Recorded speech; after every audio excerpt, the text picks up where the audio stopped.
Hello everyone, welcome to another vlog about the Simon life. Today I want to tell you about the emergency generator of this vessel. Let's start the show.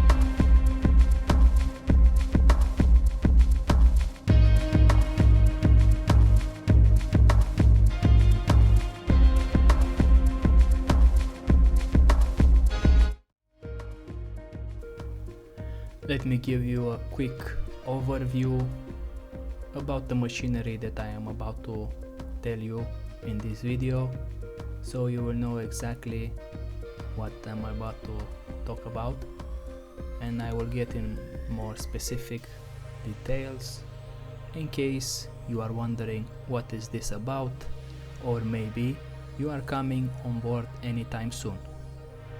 If you are either a cadet in engine or on deck, it doesn't matter.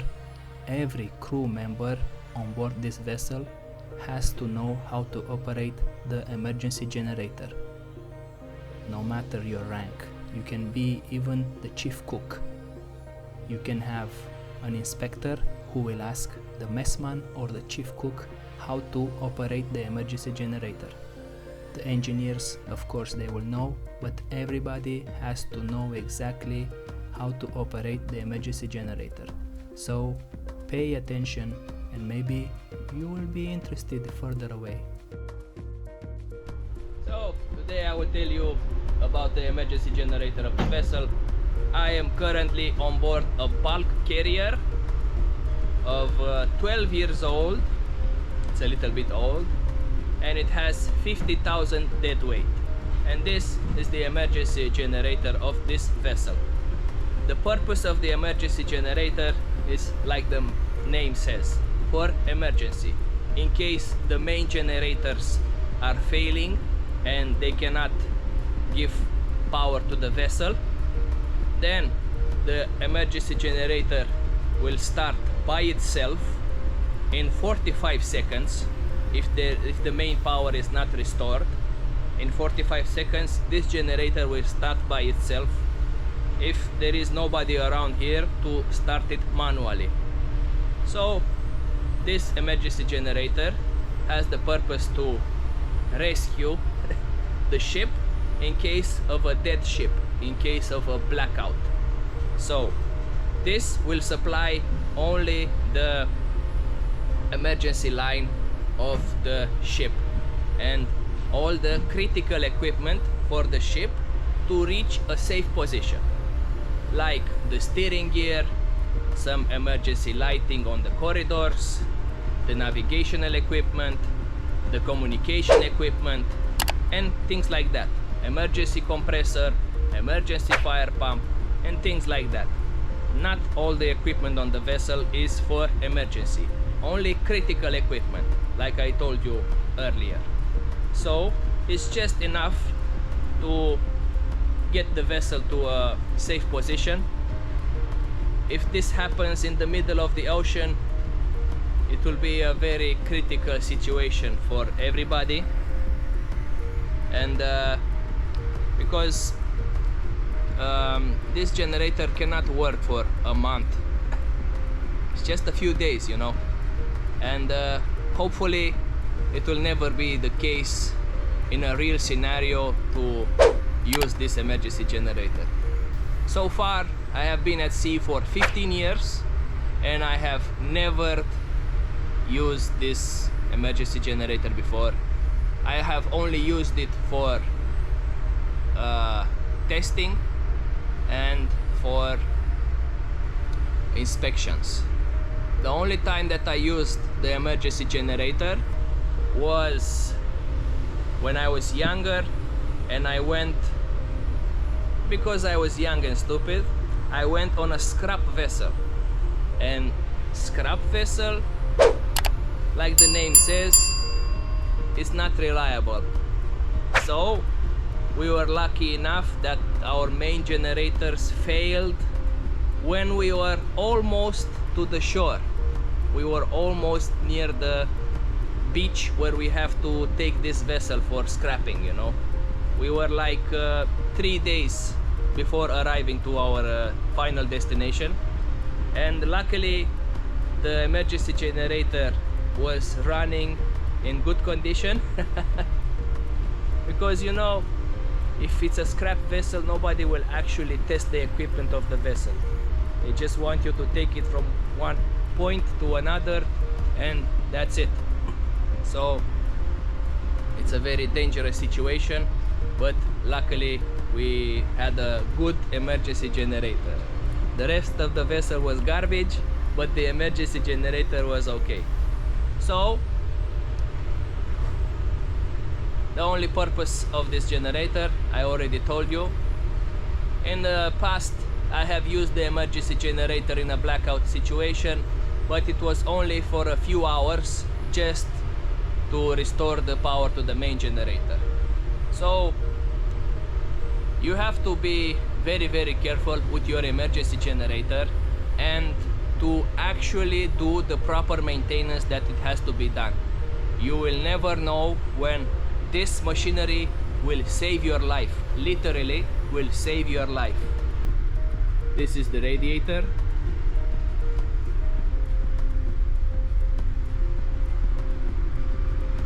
Some fuel filters. These have to be checked and cleaned every month. This is the main control panel. From here you will start the generator. First of all, you put it in the manual position, and then you start it on the green button. After you have completed the testing, you just stop it by the red button, and always do not forget to put it back in the auto mode, so it will start by itself in case the vessel will not have main power from the main generators.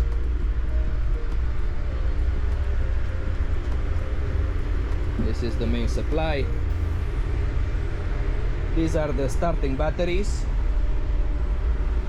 The starting of this generator is done by 2 ways. By batteries, 24 volts in total. You have 2 batteries, 12 volts each, so 24 volts. That is one way of starting the generator. And another way is by spring. Let me show you.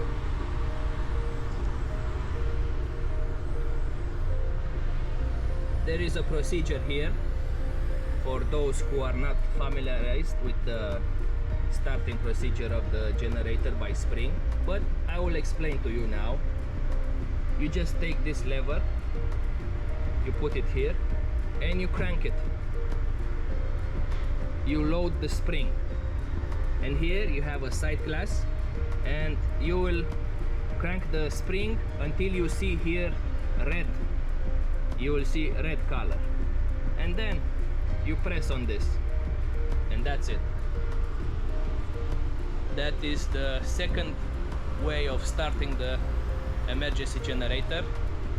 Like I said, this is critical equipment, so it has to be working in good condition. Whenever you have an inspection on board, it's either port state or flag state or whatever, they will always check the emergency generator.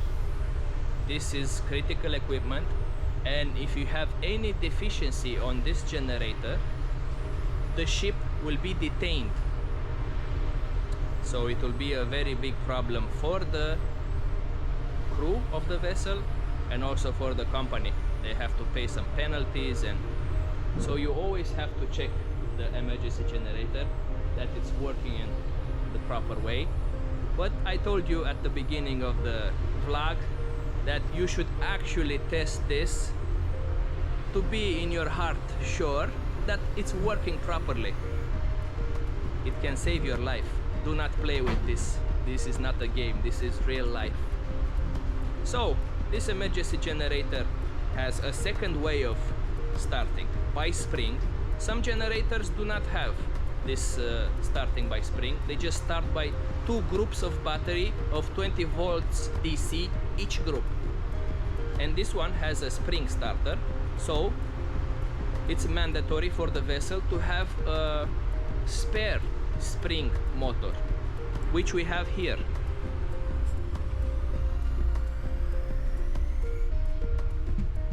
See? This is in case of a spare. In case we need the spare and that is not working, we have to put it in position and try it out.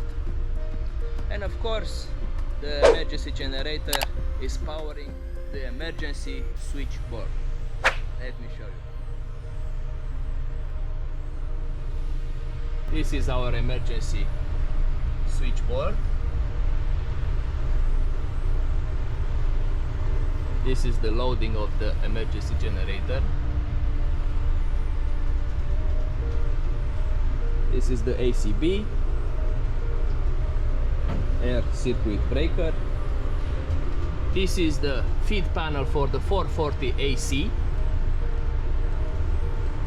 This is an insulation monitor. As you can see, it's okay. And this is the 220 AC feeding panel, also an insulation monitor. As you can see, it's okay. So you have all these breakers for all the emergency line, and here you can see what will be supplied in case of an emergency on the 220 line. The battery charger for the rescue boat, lifeboat, in case you have to abandon the vessel, lighting, steering gear, CO2, fire alarm, the telephone on board, which are powered by battery. This is a battery powered telephone. You just select here where you want to call. This is the address. You put the selector 1, 2, and then you turn this and it will call. You don't have to dial. And this is the emergency switchboard. As you can see, it's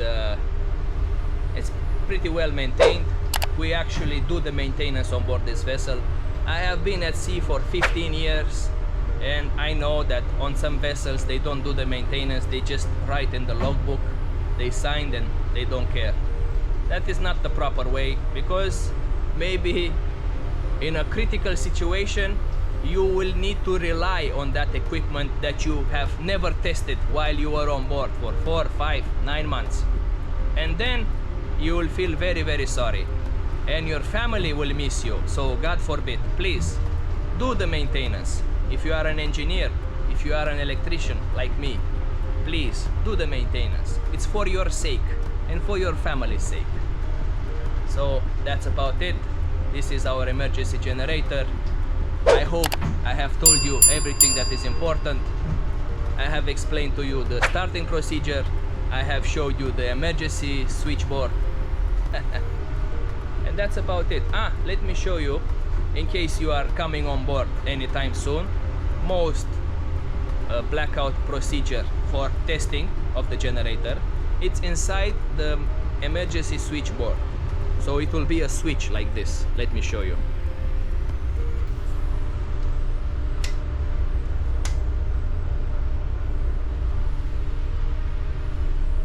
This one. You see, you have the explanation here. So, like everything in life, when you know what to do, it's easy.